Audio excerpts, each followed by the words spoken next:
सकारात्मक सोच को आओ सारे भारत में फैलाए। पुराने जितने भी हमारे ऋषि मुनियों ने जो कुछ किया है, उनके जो प्रतिफल के रूप में फिर से उजागर हो रहा है। फिर से भारत अपने अपने अपने आप में आ रहा है। हमारा देश फिर से जागृत हो रहा है। ऋषि मुनियों की विरासत को फिर समझ पा रहा है, देख पा रहा है, कर पा रहा है। तो मैं समझता हूँ आज के विशेष दिन पर मौसम इतना अच्छा हो जाना, प्रकृति का इतना दयावान हो जाना, यार ये जो लोग योगाभ्यास कर रहे हैं ये बहुत अच्छे लोग हैं, इनका काम और आगे बढ़े और इनका बहुत अच्छा कार्यक्रम हो पाए। मुझे लगता है प्रकृति की बहुत महिमा है, बहुत बड़ा वरदान है, बहुत बड़ा उपहार है प्रकृति का। क्योंकि जितना हम प्रकृति से दूर जाते हैं उतना प्रकृति नाराज होती है। हम जितना अपने आप से दूर जाते हैं उतना हम अपने आप से नाराज होते हैं।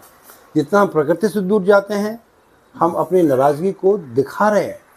किसी ने पूछा था कि बड़ी गर्मी है, बहुत गर्मी हो रही है आजकल, तो मैंने कहा ये बाहर गर्मी नहीं है, ये अंदर की गर्मी बाहर निकल रही है।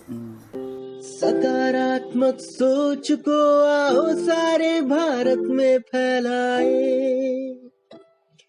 सकारात्मक ऊर्जा का आओ सब में संचार कराएं।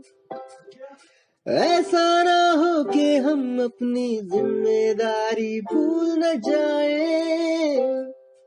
क्यों इंतजार करें हम किसी का, आओ एक मशाल जलाएं।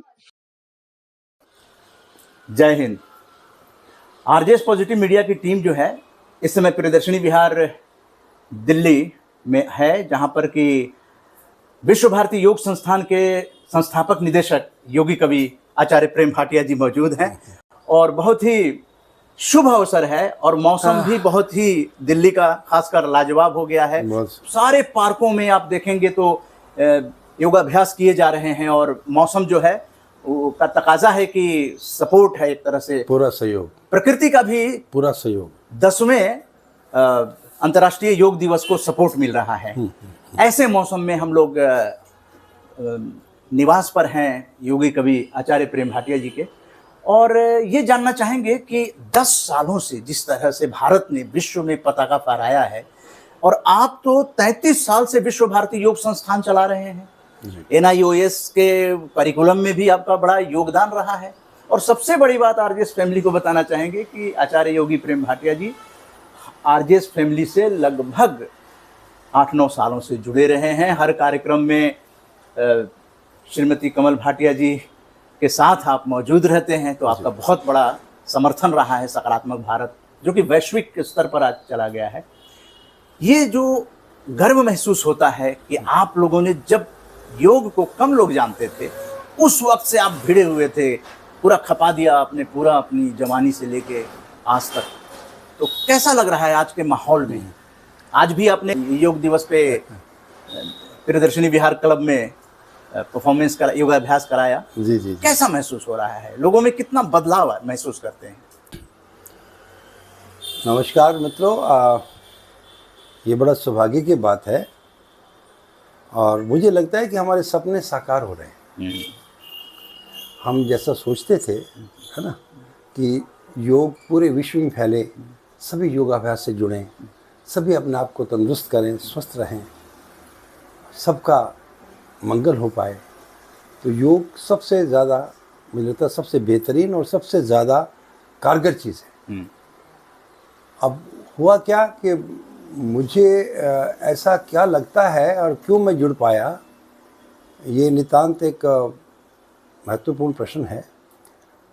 आज जितना लगता है इतना अच्छा हो रहा है कि 180 देशों से अधिक लोग जुड़े हैं और हमारे माननीय प्रधानमंत्री जी कितनी योग साधना करते हैं रोज़। यार कितना इम्पोर्टेंट बात है, कितनी इम्पोर्टेंट बात है, कितनी महत्वपूर्ण बात है कि वो कितने कर्मठ योगी रहे हैं शुरू से ही, और योगाभ्यास रच के करते थे शुरू से ही। उनका तो पूरा जीवन योगमय है ना, कर्म योगी के रूप में। और आज जिस स्थिति पर आज हमारा देश खड़ा है और जिस स्थिति पर वो 10 सालों से ला के रखा है, मुझे लगता है हम सबके लिए गर्व की बात है। और वे संस्कृति से जुड़ रहे हैं, प्रकृति से जुड़ रहे हैं, सनातन से जुड़ रहे हैं। और हमारे पुराने जितने भी हमारे ऋषि मुनियों ने जो कुछ किया है, उनके जो प्रतिफल के रूप में फिर से उजागर हो रहा है। फिर से भारत अपने अपने अपने आप में आ रहा है।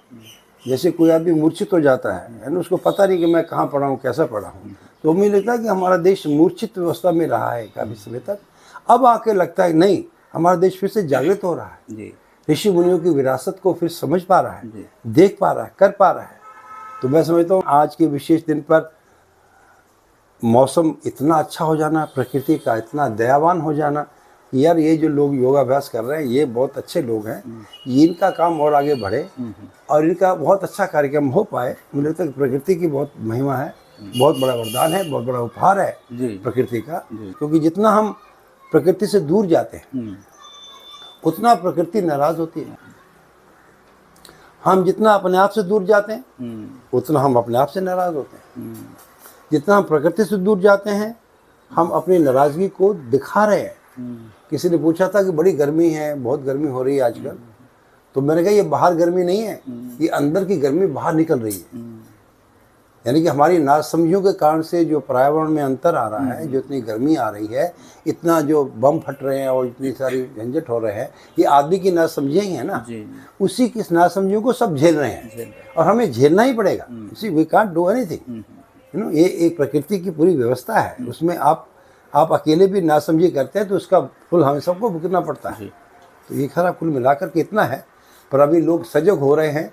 मैं समझता हूँ जब तक वो अपने शरीर को स्वस्थ करने का सोचते हैं, मुझे लगता है उनके साथ साथ अपने मन को भी स्वस्थ कैसे किया जाए, ये यदि ध्यान नहीं आ रहा तो योग अभी बड़ा मैकेनिकल है। योग बड़ा मैकेनिकल होगा यदि हम सिर्फ केवल शरीर तक सीमित रहते हैं। बिल्कुल, योग सिर्फ व्यायाम ही नहीं है, हाँ, बल्कि ये मन और शरीर दोनों को स्वस्थ रखकर ही हम योग, आसन, प्राणायाम, ध्यान, बहुत सारी चीजें योग के अंदर मिली हुई हैं। तो एक आम जो साधक हैं वो किस तरह से इसकी शुरुआत कर सकते हैं? जो लोग कर रहे हैं वो तो कर रहे हैं, लेकिन जो लोग नहीं कर रहे हैं उनको क्या कहना चाहेंगे कि आप अपने तन और मन को स्वस्थ रखेंगे तभी आपकी जिंदगी की गाड़ी पटरी पर दौड़ेगी। ठीक है, जैसे दो पैरों पे हम चलते हैं, ठीक है, तो ये दोनों एक ही सिक्के के दो पहलू। ठीक है। मैं इसको ऐसे जोड़ लेता हूँ कि मैं काफ़ी अस्वस्थ हो गया था 1981 की बात है, और मेरा ऑपरेशन हो गया था कमर का, क्योंकि कमर में बहुत दर्द रहता था। तो जब इतनी तकलीफ़ हो गई और जब मुझे रूटीन में डॉक्टर को दिखाने गए तो डॉक्टर JCN जोशीपुरा थे मुंबई में, जसलॉक हॉस्पिटल में मैं रहा हूँ 15 दिन मुंबई में ऑपरेशन में। जी। तो जब मैं उनको रूटीन में दिखाने के लिए गया तो 2 महीने के बाद मैं जब गया दोबारा दिखाने के लिए, महीने के बाद जाना होता था, तो मैं कहा डॉक्टर साहब बिल्कुल वैसी वैसी दर्द हो गई है जैसे पहली थी, जैसे ऑपरेशन से पहले दर्द थी, अब फिर वापस हो गई है। अब क्या किया जाए? मुझे लगा था ऑपरेशन के बाद तो हम बिल्कुल ठीक हो जाएंगे। तो उनके जी मैं चेक करता हूँ। तो मुझसे पूछा कि आप वो एक्सरसाइज करते रहे जो मैंने बताई थी, आप एक्सरसाइज कर रहे? मैं कहा जी मैं 1 हफ्ते से एक्सरसाइज नहीं कर पाया, क्योंकि ये है जी, वो है जी, फलाना ढिंगरा, रात को फलाना ढिंगरा, दोस्त आए हुए थे, जो भी था। तो बोले जी ऐसा है कि आप 18 ऑपरेशन करवा सकते हैं, आपके पास ताकत होगी, आपके पास धन होगा व्यय करने के लिए, आप कर सकते हैं। मैं आपको दूसरी बार देखूंगा नहीं यदि आप ये कहेंगे कि मैंने एक्सरसाइज नहीं की। तब मुझे समझ में आया कि एक्सरसाइज तो ऑपरेशन से भी ज़्यादा महत्वपूर्ण थी। तब मुझे लगा कि रेस कुछ करना पड़ेगा। यदि मैं एक्सरसाइज ठीक से करता रहता तो मैं बीमार नहीं होता, मेरा ऑपरेशन भी नहीं होता। तो उसकी उस समय एक्सरसाइज का मतलब उन्होंने योग करने को बताया या कोई उन्होंने अपना कुछ एक्सरसाइज बताई थी। अच्छा, उन्होंने तो अपना ही कुछ बताया, ठीक है ऐसे करना, ऐसे करना। तो वो मैकेनिकल था, फिजियोथेरेपी थी किस्म की। लेकिन मुझे लगा कि ये पूरा नहीं है, मुझे लग रहा था कि पूरा नहीं है, फायदा हो रहा था पूरा। वो तो एक मैकेनिकल फायदा होगा, लेकिन जो फायदा होना चाहिए जितना मैं महसूस करता था नहीं हो पाता था। वो कुल मिलाकर कितना ही है। क्योंकि मुझे समझ में आ रही थी बचपन से ही कि हम जैसा सोचते हैं ना उसका इम्पैक्ट बहुत पड़ता है हमारे तन के ऊपर। तो जब तक हमारा मन ही ठीक नहीं है तो कितना भी एक्सरसाइज कर लो, कुछ भी कर लो, वो पूरा ठीक नहीं हो सकता। क्योंकि तन जड़ा हुआ मन से, और मन यदि खराब रहता है तो आप तन कैसे ठीक कर लेंगे? क्योंकि ये तन ठीक तभी हो पाएगा जब मन भी ठीक हो। मन भी ठीक हो। ये देखिए इस प्रकार से जुड़ता है। जब मन ठीक होगा फिर वो तन का ठीक ठीक तो ध्यान किस तरह से नकारात्मक विचारों को रोका जाए, मन में न आए, जिससे कि वो क्योंकि सकारात्मक आंदोलन में ये लाजमी है प्रश्न। हाँ नहीं, इसमें क्या है कि मुझे ना बहुत लेटली समझ में आया, काफ़ी समय के बाद समझ में आया, है ना, कि इस व्यायाम करने से, प्राणायाम करने से, सारा कुछ करने से आपका मन थोड़ा शांत होगा, थोड़ा सा मन तैयार होता है कुछ सुनने के लिए। लेकिन यदि आपके पास दूसरा सब्जेक्ट नहीं है उसको सुनाने के लिए, आपका मन वापस वैसा हो जाएगा जैसा था। ये देखिए, अब क्या चीज़ ऐसी है जो मन को पकड़ने में सहायता करेगी? ये बिल्कुल अलग चैप्टर है, पूरा एक अलग आयाम है। जैसे तन को ठीक करने का बड़ा थोड़ा सा आयाम है, मन को ठीक करने के लिए बहुत बड़ा काम है। तन की बड़ी लिमिटेड व्यवस्था है ना, और बड़े लिमिटेड समय से वो ठीक हो जाएगा। ये 100% ठीक, ये मुझे बड़ा स्पष्ट कह रहा हूँ। आप तन का ध्यान बड़ी जल्दी रख सकते हो, लेकिन आप मन का ध्यान रख पाते हो? ये सोचने की बात, ये बहुत बड़ी चुनौती है। बहुत बड़ी चुनौती है। असली चुनौती तो यही है। क्या टिप्स देना चाहेंगे? टिप्स तो यही है भैया कि यदि हमारा मन स्वस्थ नहीं रहता है तो मैं उसे कैसे स्वस्थ करूं, ये समझने की पूरी चैप्टर पूरा काम है। ये सिर्फ एक टिप से 2 टिप से बात नहीं बनने वाली, शॉर्टकट नहीं है। मुझे हर वक्त देखना पड़ता है कि मेरे अंदर क्या चल रहा है। हर वक्त मुझे देखना पड़ेगा। जैसे मैंने शेर सुनाया था ना कि छू करके, बोल करके, सुन करके जो कुछ आपको महसूस होता है वो आपकी मानसिकता है। तो वो मैं क्या सोच रहा हूँ वो मैं ही जानता हूँ। तो यदि मैं उसका मूल्यांकन ज़्यादा कर देता हूँ, ये देखिए अभी मैं आपको एक पॉइंट दे रहा हूँ, यदि आप पकड़ पाए तो बहुत अच्छा है। मैं किसी भी चीज़ के ऊपर जो मैं रिएक्शन दे रहा हूँ या जो मैं फील कर रहा हूँ, जो विचार कर रहा हूँ, यदि वो उस वस्तु के महत्व से ज़्यादा है तो मेरा मन ठीक नहीं है। यदि वो उस वस्तु के महत्व से कम सोचता हूँ तो भी मेरा मन ठीक नहीं है। यदि उस वस्तु के अलावा कुछ अन्यथा सोचता हूँ कि ये तो कुछ भी नहीं, कुछ और है, तो भी मेरा मन ठीक नहीं है। 3 स्थितियाँ हैं। किसी भी चीज़ का मूल्यांकन ज़्यादा करना, कम करना, किसी भी का मूल्यांकन कम करना, या किसी का मूल्यांकन कुछ का कुछ कर देना। ये तीनों स्थिति बताती है कि मेरा मन ठीक नहीं है, मुझे सही समझ नहीं आई है, मुझे स्पष्टता नहीं है। जैसे मैं आपको उदाहरण देना चाह रहा हूँ, शायद आपको ठीक लगे। जैसे हमारा धन है, तो धन क्या है? धन अपने आप में कुछ नहीं है। धन अपने आप में कुछ नहीं है, इल्यूजन है। कैसे? मान लीजिए आपको भूख लगी है, तो आप 100 रुपए की गट्ठी खा लेंगे? नहीं खाएंगे। आपको प्यास लगी है तो 100 रुपए की गट्ठी काम आ जाएगी? नहीं आएगी। कोई भी चीज़ आपको जरूरत है शरीर के लिए, तो वो धन का ये तरीका काम आने वाला नहीं है कि आप पैसा इकट्ठा कर लेंगे तो आपको काम आ जाएगा। नहीं आएगा। आपको साधन लेना पड़ेगा जो शरीर को चाहिए। तो शरीर को चाहिए साधन। तो धन अपने आप में कुछ नहीं है, सब कुछ साधन ही है। लेकिन हमने क्यों झंझट हो रहा है, क्यों समझ आ रही है? हमने धन को इतना महत्व दे दिया, इतना महत्व दे दिया कि हम साधन की वेस्टेज कर रहे हैं। धन इकट्ठा कर रहे हैं लेकिन साधनों को वेस्ट कर रहे हैं। तो सभी लोगों के लिए ये जनरलाइज फार्मूला है या अलग-अलग लोगों के लिए? किसी के लिए, हेलो, बड़े कोई महात्मा हो, बड़े कोई सिंपल आदमी हो, बड़ा नौजवान हो, बच्चा हो, सबके लिए एप्लीकेबल है कि उसने यदि धन को ज्यादा महत्व दिया हुआ है, ना तो वो उसकी उपयोगिता देख पाएगा, ना किसी के संबंध देख पाएगा। वो धन से संबंध ज्यादा जुड़ गया ना, जितना है उससे ज्यादा जुड़ गया ना। यदि मेरा धन से मेरा उतना जुड़ाव रहता है जितना है, ना कम ना ज्यादा, तो फिर मेरा सम्यक हो गया, तब मैं दूसरी बात को ध्यान दे पाऊंगा। तो मैं ये कहना चाहता हूँ कि धन का महत्व नहीं है, साधनों का महत्व है। साधनों को जब महत्व देंगे तब हम साधनों के महत्व को ठीक से जांच पाएंगे कि ये मेरे लिए बड़ा महत्वपूर्ण है। तब हम हवा को, पानी को खराब नहीं करेंगे, तब हम पोल्यूशन नहीं फैलाएंगे, क्योंकि साधन है, इसी साधन से मुझे वापस मिलना है। मैं तो सोचता हूँ कई बार कि हम कितने नासमझ हैं, आने वाली संतति माफ़ नहीं करेगी हमें, क्योंकि वो अभी हमको पानी चाहिए तो उनको नहीं चाहिए क्या? उनको हवा चाहिए, उनको नहीं चाहिए क्या? ना हमने हवा छोड़ी, ना धरती छोड़ी, ना पानी छोड़ा, तो आने वाली संतति क्या जख मारेगी? वो बेचारी कैसे सांस लेगी और क्या करेगी? हम कितने ना समझे हुए। ये सारी चीजें योग के अंतर्गत आती हैं। योग के समझने के अंतर्गत आती है। योग क्या है उसको ठीक से समझा जाए। मैं फर्स्ट स्टेप ये है। हाँ, नेचुरली हम ठीक समझें। देखिए, मैं भी ऐसा समझता था कि सारा कुछ भगवान करेंगे, आस्था विधि से हम कहते हैं भगवान सब ठीक करेंगे, भला करो भगवान। अरे भैया, भगवान ने जो करना था कर लिया। ये बात मुझे समझ में आई थी 2006 में कि भगवान ने जो करना था वो कर लिया, अब इंसान की बारी है। यदि इंसान नहीं करेगा तो सब खराब ही करेगा। तो मैं सह अस्तित्ववाद से जुड़ा। अच्छा। मैं मध्यस्थ दर्शन से जुड़ा 2006 में। जी। तब मुझे यहाँ खुली। अरे यार, मध्यस्थ दर्शन के प्रणेता, हाँ, ए नागराज जी है ना। तो जब मैंने अध्ययन किया, जब मैंने अच्छे से पढ़ा समझा, तब मुझे मालूम पड़ा, अरे यार हम तो शरीर के पीछे लगे रहते हैं दिन रात। शरीर से कर लो, ये कर लो, वो कर लो, फला करो, ये कर लो, वो कर लो। अरे यार क्या कर लो, इससे क्या हो जाएगा?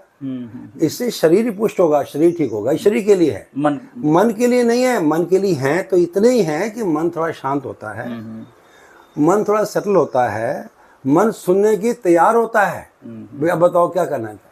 अब यदि आपके पास मार्गदर्शन अगला नहीं है तो आप फिर वापस। तो मध्यस्थ दर्शन किस तरह से निर्देश देता है या गाइडेंस देता है? यही गाइडेंस देता है कि यदि अधिमूल्यन है तो भी आप भ्रम में हैं, यदि बहुमूल्यन है तो भी आप भ्रम में हैं, यदि अन्यथा मूल्यन है वो भी भ्रम में है। हम भ्रमित जी रहे हैं, इसलिए हम जो भी काम करेंगे उल्टे पड़ेंगे। जो भी हम अकाउंट करेंगे ना उल्टा पड़ेगा निश्चित रूप से, क्योंकि हमें पता ही नहीं है कि हम जिसको महत्व है। देखिए, एक और उदाहरण देता हूँ। मैं 50 के नोट को 500 समझ रहा हूँ, 500 के नोट को 50 समझ रहा हूँ, तो मैं लेना होगा मुझे तो भी मैं गलती करूंगा, मुझे देना होगा तो भी गलती करूंगा। तो एक सिंपल फॉर्मूला क्या हो सकता है? यही है कि सही समझना। यही मैं बात कह रहा हूँ, सही नहीं समझ पा रहे हम सही एवेल्युएट नहीं कर पा रहे। हमारे मन में जो लालसाएं हैं, हमारे मन में जो इच्छाएं हैं, हमारे मन में जो आवेश है, उसी को महत्व देते हैं। बीमारी को ठीक करने के लिए योगाभ्यास जो है वो आम आदमी यही समझता है। मन्ना जी, ये ध्यान दीजिएगा, आप एक बार तो शरीर को तो भूल जाओ, साइड में करो। मैं कह रहा हूँ मन के अंदर जो आवेश है वही बीमारी के रूप में शरीर में निकल रहे हैं। अच्छा। मेरा मन ठीक नहीं है, मैं आवेशित हूँ, तो तन को कितना मैं खराब करूंगा?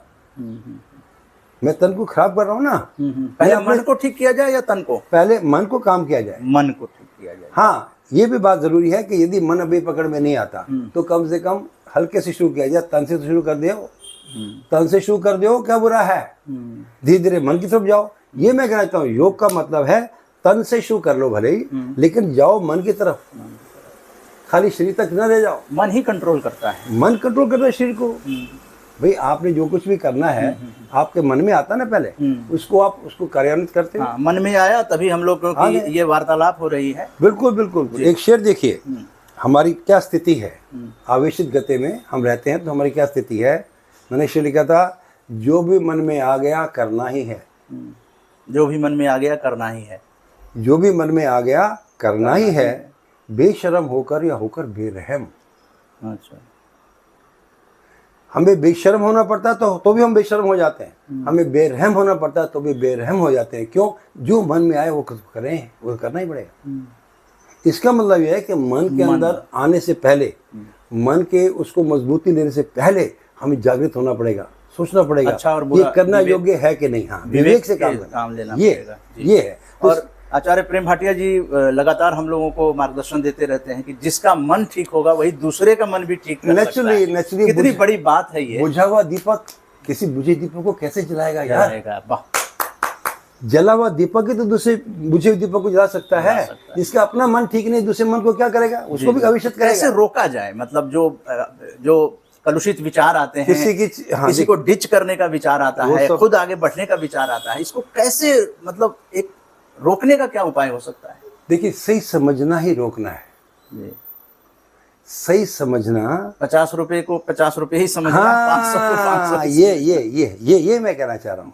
आप यदि लिमिट ठीक नहीं कर पा रहे, संगति का भी, उसका मूल्यांकन ठीक से नहीं कर पा रहे, संगति सारे पीछे है जी। मेरा भाई कुछ भी करता रहो, बाप कुछ भी करता रहो, मुझे नहीं करना ना यार। अच्छा। मुझे समझ आ गया इसमें क्या ये दिक्कत दृढ़ है। संकल्प है। अरे संकल्प तो यही होते हैं, तब सिद्धि तक पहुंचे। तभी समझ आती है, तभी पकड़ में आता है बात। भाई मुझे कोई भी कहे भाई क्या फजूल टाइम वेस्ट कर रहे हो, क्यों नौकरी छोड़ रहे हो, हाँ। मैं जी मेरी मर्जी यार, मेरी जिंदगी है, मैं करूंगा, मैं अपने हिसाब से जीऊंगा, मैं आपको कुछ नहीं कहूंगा, मैं आपको कुछ और नहीं मांगूंगा। मुझे बताओ मैं गलती कहाँ पर कर रहा हूँ, और आप यहाँ पर करके क्या कर रहे हो, आप ये जो कर रहे हो उस करके क्या कर रहे हो। मैं कम से कम अपने आप में संतुष्ट हो रहा हूँ कि मैंने सोचा जो मैं सही सोच पा रहा हूँ, मैं कैसे ही कर पा रहा हूँ। ये शाबाशी का कम है। वो आपको शेर सुनाया था ना, काफी दिन पहले की बात है, किसी की नजर में तुम उठे भी तो क्या उठे, किसी की नजर में, किसी की नजर में तुम उठे भी तो क्या उठे, खुद अपनी नजर में ए दोस्त उठो तो जाने। ये है चैलेंज। जी जी जी, हम अपनी नजरों में खुद उठ पाए, खुद उठ पाए। क्योंकि मुझे मालूम है ना जब मैं नेगेटिव सोच रहा हूँ मेरे अंदर डाउन होता है ना काम, तो मैं अपनी नजरों में गिरता हूँ। जी जी, आप उन्हें कैसे बचाए क्या, मेरी अपनी नजरों की कोई औकात ही नहीं है क्या। मुझे कोई देखे तो मैं बड़ा अच्छा हो जाऊं, मुझे कोई ना देखे तो मैं जो उल्टा सीधा करता रहूं, इसका मतलब मेरी अपनी कोई औकात नहीं है ना। सेल्फ रिस्पेक्ट मेरी, मैं अपने आप को देख रहा हूँ कि नहीं देख रहा हूँ, तो मैं अपने आप को देखता रह सकूं। देखिए ये ब्यूटी है, मैं अपने आप को देख के खुश हो सकूं। जी जी, अब यहाँ उल्टा काम है, पहले तो मैं अपने आप को देखूंगा नहीं, देखूंगा मैं अपने आप को पसंद नहीं करूंगा, जब थोड़ा बहुत पटर होने लगा तो उसके बाद लगे नहीं फिर वो मजे कैसे करेंगे, वो कितने मजे कर रहे तुम्हें, फिर बह जाएगी, भैंस गई पाने में।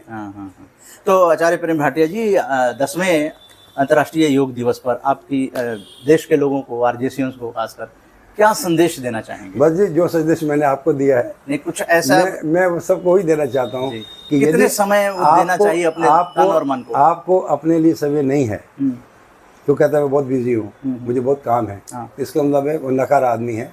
उसने अपने आप से दोस्ती नहीं हुई है, अपने आप से उसने महत्व नहीं दिया, अपने शरीर को महत्व नहीं दिया। उसको आप जो शरीर का महत्व है वो उसको बड़ा कम आंक रहा है। बीमार हो गया तो क्या करेगा, तकलीफ में आ गई तो क्या करेगा, पूरे घर वाले बेचारे क्या करेंगे, घर के बर्तन बिक जाते हैं, आदमी ठीक नहीं हो पाता। तो यार ये मुझे लगता है स्वस्थ रहना पहला ड्यूटी है, तन का ध्यान रखना, और तन थोड़े से काम में बड़ा जल्दी ठीक हो जाता है। जैसे मैंने बताया था ना कि तन को 1 घंटा दे दो, शुरू में 10 मिनट से शुरू करो, भले 15 मिनट करो, फिर 20 मिनट, 25, 30 मिनट, 1 घंटा बहुत है, 1 घंटा सफिशिएंट है। पूरा ध्यान मगन लटम बटम जो भी करना 1 घंटे में बहुत अच्छा हो जाएगा, कुछ नहीं बचे रहेगा, आपका तन कभी बीमार नहीं होगा। और यदि कभी कभार थोड़ा बीमार हुआ भी तो बहुत जल्दी ठीक हो जाएगा, मेरा गारंटी है। हम बिना प्रीमियम लिए गारंटी देते हैं, इंश्योरेंस देते हैं कि यदि आप रोज अभ्यास कर रहे हो, अभ्यास को ठीक से समझ पा रहे हो, नियमित रूप से कर रहे हो, आप कभी बीमार नहीं हो सकते। यदि कभी हो गए भी तो बहुत जल्दी ठीक हो जाओगे, और फिर भी नहीं होते तो हम बैठे हैं। तो भाटिया जी, अभी मन में प्रश्न ये आ रहा है कि बहुत सारे लोग कहते हैं, आप भी कहते हैं, मल जो है ना अगर साफ नहीं होता है तो कई बीमारियों का वो घर हो जाता है। जी। तो और जो नस नाड़ी है उसमें भी मैल जमा हो जाता है। जी जी जी। तो ये 2 चीजों की सफाई जो है वो बहुत जरूरी है। हाँ, तो ये मैकेनिकल सफाई है, ध्यान दीजिएगा। जी जी, ये है ना, जैसे हम पोछा मारते हैं, हाँ है ना, जैसे हम सफाई करते हैं, हम कपड़ा धोते हैं, तो ये इस प्रकार की सफाई है। ठीक है, मेरे शरीर की सफाई मेरे कपड़े की सफाई जैसा है, मेरी शरीर की सफाई मेरे घर का पोछा जैसा है। ठीक हो गया। अब अंदर जो बैठा आदमी, नस नाड़ियों में मैल जमा हो जाता ये तो सारा हो गया। नहीं अंदर शरीर सारा काम खत्म हो गया। अच्छा, शरीर तो खत्म है फटाफट, कोई ज्यादा दिक्कत नहीं है। मैंने वो शेर सुनाया था ना आपको कि तन को भी कुछ वक्त देना चाहिए, 1 घंटा दे दें आप, बहुत बहुत पूरा आप रिलैक्स हो जाएंगे, शांत हो जाएंगे, अपने पे ध्यान देना शुरू कर देंगे। यदि हमारे तरफ से अभ्यास करेंगे, आप कुछ भी करते रहोगे, उधर बातें करते रहोगे, अभ्यास करते रहोगे, कुछ वो करो, आप करो।